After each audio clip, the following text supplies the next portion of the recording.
우리가 어릴 때 친구들과 함께 놀았던 놀이들을 기억하시는지요? 요즘 아이들은 컴퓨터 게임을 하고 놀지만 저희가 어렸을 때에는 바깥에서 뛰어놀면서 놀았던 것들이 많이 있습니다. 제기차기, 딱지치기, 팽이치기, 또 구슬도 치고요. 제가 남자다 보니까 남자 게임만 얘기하는데 여자아이들이 노는 건 이제 공기놀이, 그리고 고무줄놀이, 남자아이들은 고무줄 끊기 뭐 이런 것도 하고 그랬죠. 근데 이렇게 간단한 놀이들도 실제 게임이 시작되기 위한 준비 과정이라는 게 있어요. 제기를 차려면 누군가 제기를 구해와야 되고요. 그리고 딱지를 잘 치려면 빳빳한 종이로 이 딱지를 만들어야 합니다. 어떻게 하면 더 잘할 수 있을까? 이렇게 고민을 하면서 평소에 딱지도 만들어서 쳐보고 이렇게 해야 실전에서 이길 확률이 높아지겠죠. 우리가 어릴 때 학교에서 가장 기다렸던 행사가 있다면 아마 운동회가 아닐까 생각합니다. 봄에는 뭐죠? 소풍. 가을에는 운동회. 이 두 행사를 가장 기다렸던 것 같은데 여기 어릴 때 달리기 꽤나 잘하셨던 분들 많이 계시죠? 간단해 보이는 달리기지만 이 경기가 제대로 이루어지기 위해서는 반드시 이 눈에 보이지 않는 준비 과정이라는 것이 있습니다. 평소 달리기 연습을 꾸준히 해야 되는 것은 물론이고요. 물론 그 어릴 나이 때는 잘 달리는 아이들은 잘 달리긴 하겠지만 평소에 그래도 좀 뛰어본 아이들이 더 잘 달리겠죠. 또 그날 당일에는 몸에 잘 맞는 운동복을 입고 또 달리기에 편한 운동화를 신고 그리고 당일 컨디션도 좋아야 하겠고요. 그래서 이 실제 경기가 이루어지는 그 순간 각 반 대표들은 긴장을 하면서 출발 선상에 서게 됩니다. 그리고 심판의 소리, 딱총이죠. 딱 그 소리를 기다리고 있는데 준비 그러면 이제 다 초긴장을 하고 있다가 이제 땅 하고 소리가 나면 힘차게 달려나가게 됩니다. 여기서 준비라는 구령이 울려 퍼지는 순간은 실제로 1초도 안 될 수도 있어요. 되게 짧은 순간이지만 이 선수들에게 있어서는 이 순간이 엄청나게 중요한, 그러니까 그동안의 모든 연습과 또 훈련 그리고 뭐 준비했던 모든 것들이 모아지는 딱 그 한순간이라는 것이죠. 그리고 실제로 총소리가 나면 달리기는 실전이 되는 겁니다. 우리 인생은 이렇게 준비하는 것과 실전이 나누어져 있는 것 같아요. 이번 목요일에 땡스기빙 데이 잘 보내셨나요? 네. 추수감사절 저녁을 위해서 아이들은 모르지만 부모님들은 다 마켓에 가서 미리 식재료를 다 사오고 다듬고 준비를 하고 그렇게 해서 상을 차리고 그래서 온 가족이 함께 음식을 먹게 됩니다. 학생들이 학교에서 시험을 치는 것도 그래요. 준비하는 기간이 있고 또 시험을 치는 그런 실전이 있는 겁니다. 대체로 이 준비 기간은 좀 긴 편이고요. 실전은 굉장히 짧게 지나가는 것 같아요. 오늘은 대강절 첫째 주일인데 저희가 12월 25일 이 크리스마스를 앞두고 예수님께서 이 땅에 오신 성육신 사건을 다시 한번 돌아보면서 예수님의 탄생을 준비하는 기간입니다. 그러니까 4주 동안 거의 한 달을 우리가 준비를 하면서 이제 성탄절, 성육신하신 예수님을 우리가 다시 한번 생각하고 기다리게 되는 것이죠. 오늘 누가복음 14장의 본문 말씀에서 예수님께서는 바로 이 준비 기간에 대해서 말씀을 하고 계세요. 무엇인가를 이루기 위해서 반드시 준비 기간이 필요하다는 것을 비유를 통해서 말씀을 하시는데 첫 번째 비유의 말씀은 28절에서 30절에 있는 망대를 세우는 일입니다. 오늘날에는 이 망대라는 것이 잘 안 와닿으니까 건물이라고 해도 되고요. 아니면 개인 집을 짓는다라고 그렇게 생각을 해봐도 좋을 것 같습니다. 누군가 집을 짓겠다고 땅을 사고 그리고 공사를 시작했는데 어느 정도 시작했어요. 그리고 파운데이션을 만들고 기초를 다 쌓았는데 갑자기 돈이 떨어져서 그 위에 집을 지을 수가 없게 되는 거예요. 보기 어렵지만 그런 경우도 있겠죠.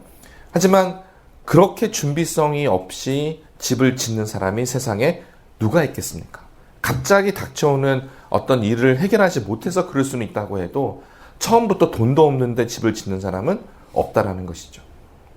두 번째 비유의 말씀은 31절에서 32절에 기록되어 있는데, 어떤 임금이 다른 나라와 싸우게 되었는데 군사가 10,000명이 있습니다. 그럼 대적은 군사가 20,000명이에요. 10,000대 20,000명이 싸워서 이길지 질지 헤아려 보지 않는 그런 왕이 누가 있겠습니까?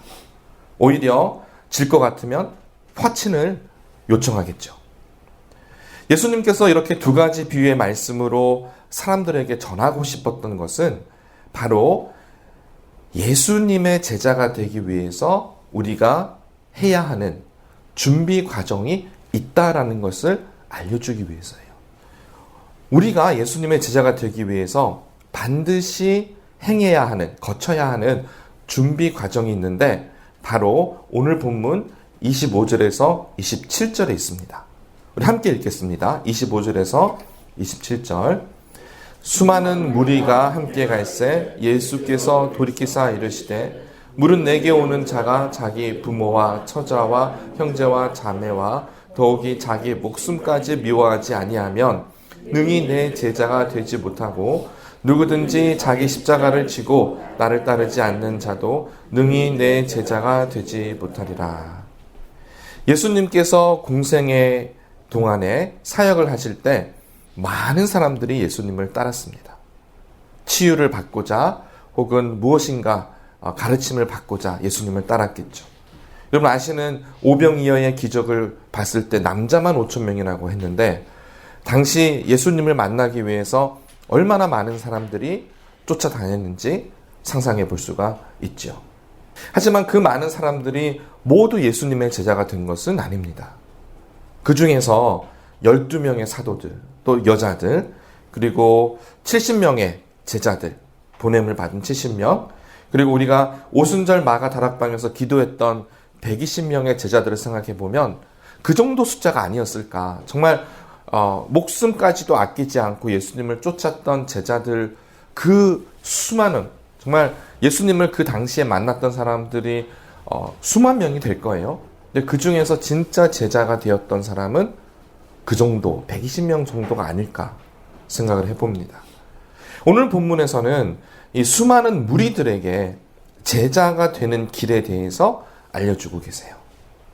예수님의 제자가 되기 위해서 우리가 준비해야 되는 과정은 바로 우선순위의 재조정입니다.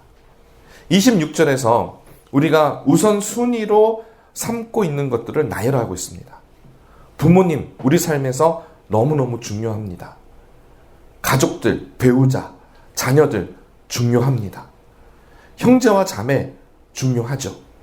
그리고 내 목숨, 세상에 내 목숨보다 더 중요한 것은 없습니다. 그런데 예수님께서는 이렇게 중요한 것들보다도 더 예수님을 더 소중하게 여기라고 하셔요.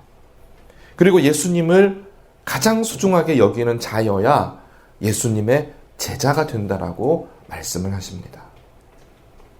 우리의 마음을 살펴보시고 최우선순위가 분명하게 예수님이신지 그것을 우리가 확인하는 작업이 예수님의 제자가 되는 준비 과정이라는 거예요. 누가복음 18장에 보시면 부자 청년 이야기가 나옵니다.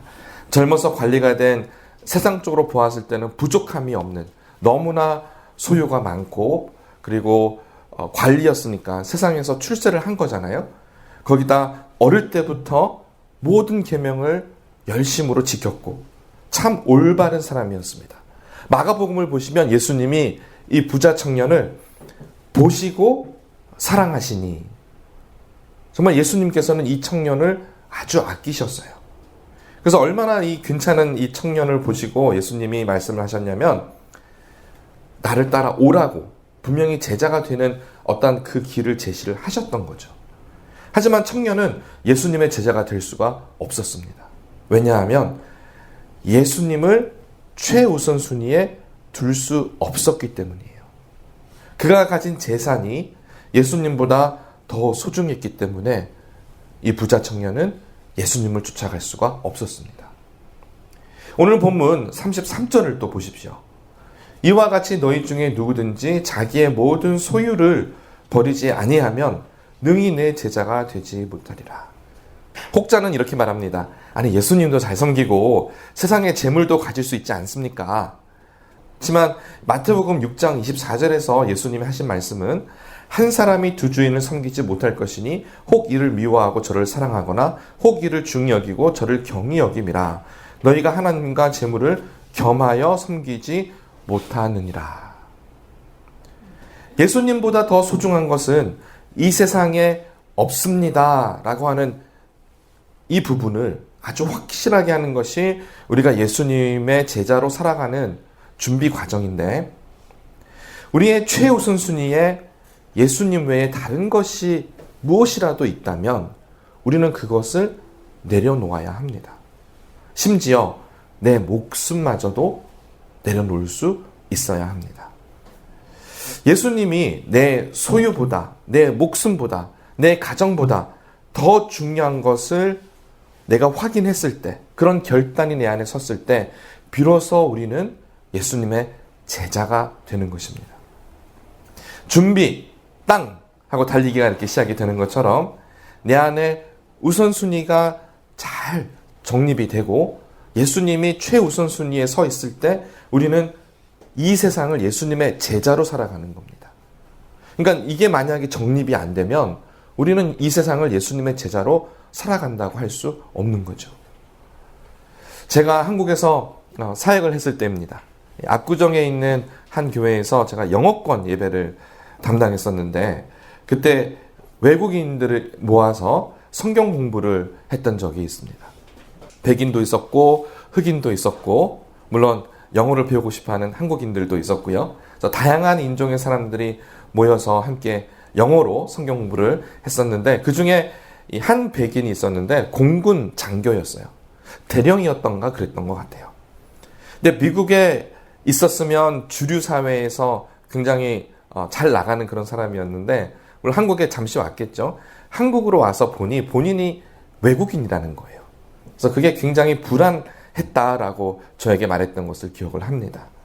예수님을 잘 믿으시는 분 같았는데 뭐라고 저한테 그러시냐면 지갑에 캐시가 없으면 불안하대요. 그래서 제가 그분의 이야기를 들으면서 미국에서 주류 사회를 살아가는 저런 분들도 동일한 생각을 할 수가 있구나. 우리가 미국에서 이민자로 살아간다는 게 얼마나 힘든 일입니까? 근데 이 결코 쉬운 일이 아닌데 저희가 은행 통장에 돈이 없으면 불안해요. 누구나 마찬가지예요. 근데 이 상황 속에서 예수님께서 내 삶의 최우선 순위에 있다라는 것을 확인할 수 있냐라는 거죠. 자본주의 사회에서 우리는 조금만 한눈을 팔면 예수님보다 소유를 더 의지하게 됩니다. 예수님은 사실 현실하고 상관이 없어 보여요. 그래서 현실에 대해서 기도하는 것도 좀 머뭇거리고요. 오히려 나에게 있는 소유를 더 의지하게 되는 우리의 모습을 발견하게 됩니다. 예수님의 제자로 산다라고 하는 것은 무척 어려울 수도 있고요. 이때까지 들은 걸 보면 되게 어렵게 들리잖아요. 근데 또 무척 쉬울 수도 있습니다.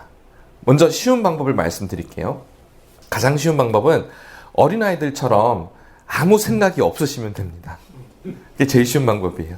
쉽게 예수님을 따를 수 있어요. 그냥 아무 생각 없이 예수님이 하라 그러면 하고 하지 말라 그러면 안 하면 그러면 돼요. 그게 제일 쉬운 방법이에요. 그리고 신앙이 성숙할수록 우리 모습이 어린아이처럼 되는 거 아시죠? 걱정이 없어요. 왜냐하면 예수님을 절대 신뢰하기 때문에 그냥 예수님이 하라는 대로 우리가 하면 됩니다.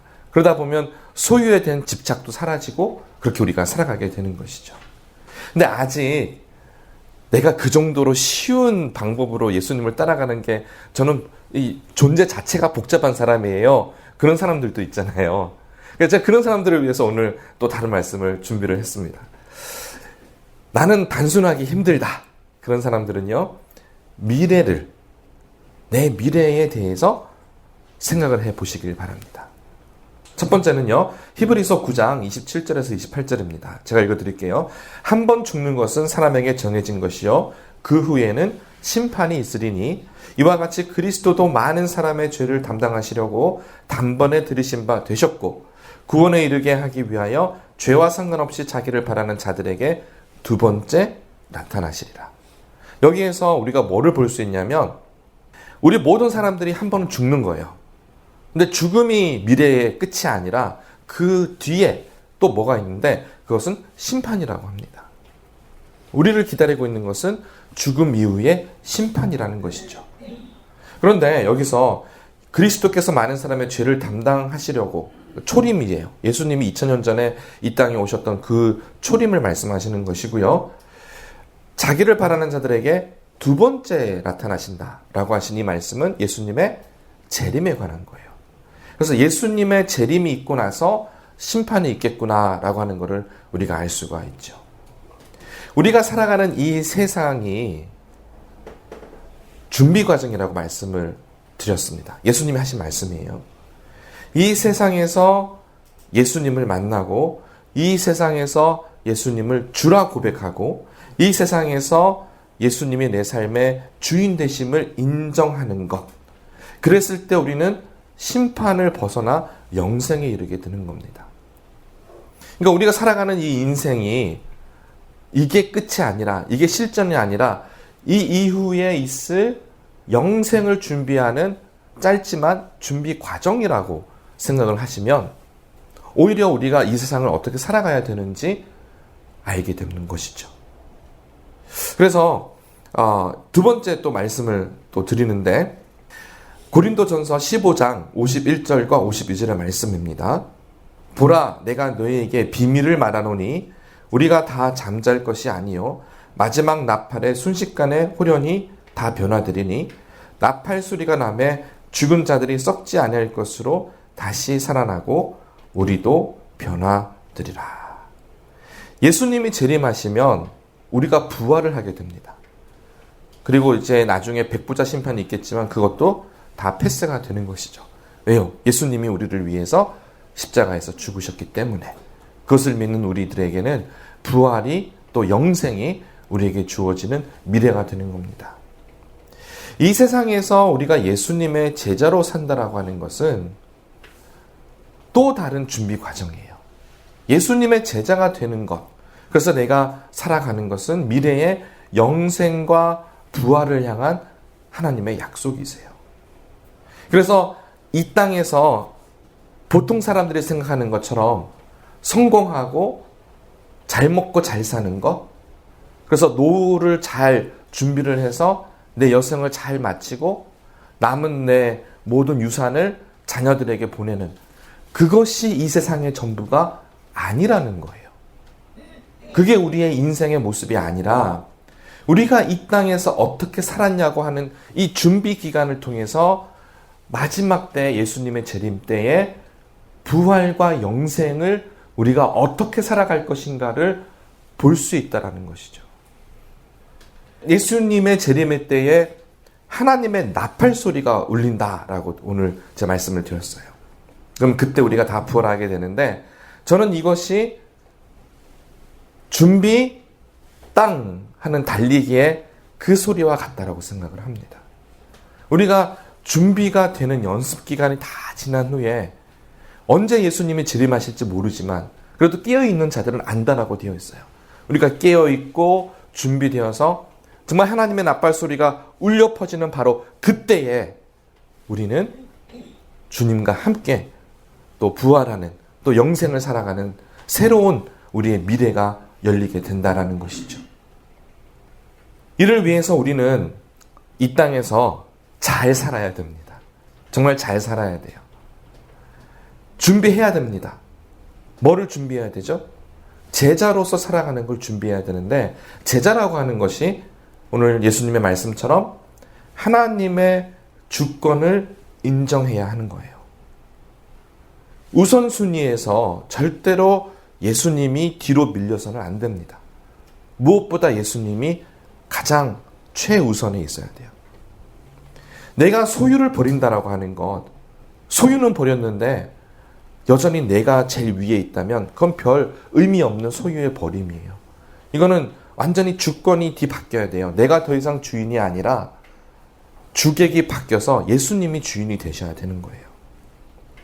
그리고 우리가 소유를 버리면 예수님께서 우리를 소유하세요. 내가 버린다고 나를 잃어버리는 게 아니라 오히려 예수님이 나를 책임지신다라는 거죠.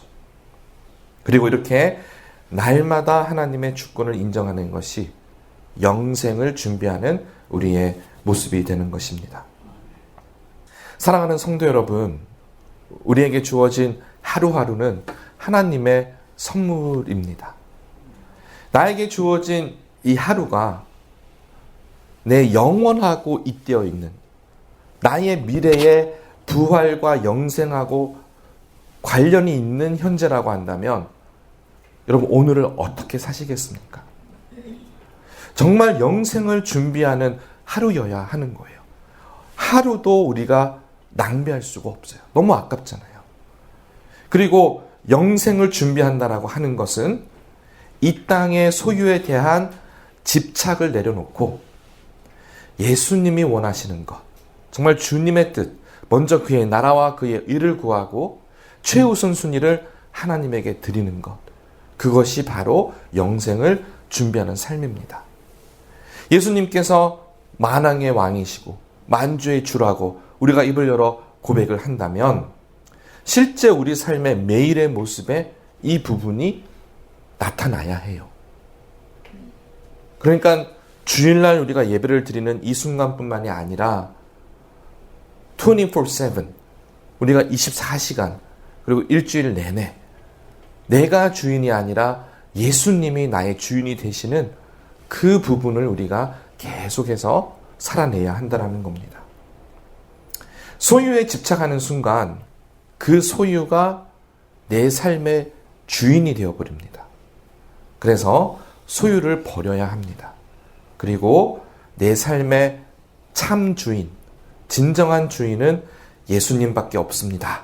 라고 그렇게 고백하며 승리하시는, 그래서 나팔이 울려 퍼질 때 우리가 할렐루야로 예수님을 만나는 그러한 복된 그 미래가 또 현재가 우리에게 주어지기를 간절히 축원드립니다.